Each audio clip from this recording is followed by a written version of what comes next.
আসসালামু আলাইকুম রহমতুল্লাহ বরকাতুহু।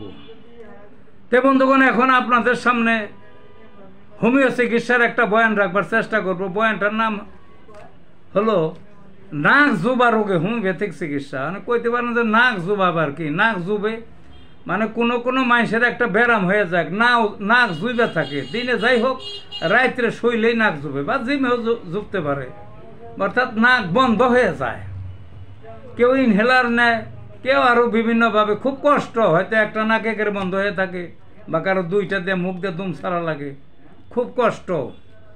হোমিওপ্যাথিকে তাদের একটা ওষুধের কথা বলবো। ওষুধটার নাম হইল এলিয়াম শেপা। বুঝলেন না?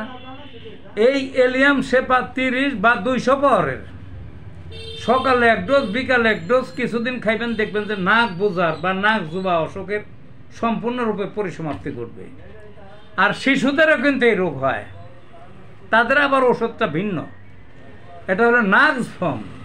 শিশুদের নাক জুবা অসুখে নাক্সভম 30 পাওয়ারের, সকালে এক ডোজ বিকালে এক ডোজ খাওয়াবেন, কিছুদিন খাওয়াবেন, সম্পূর্ণরূপে সে আরোগ্য হয়ে যাবে।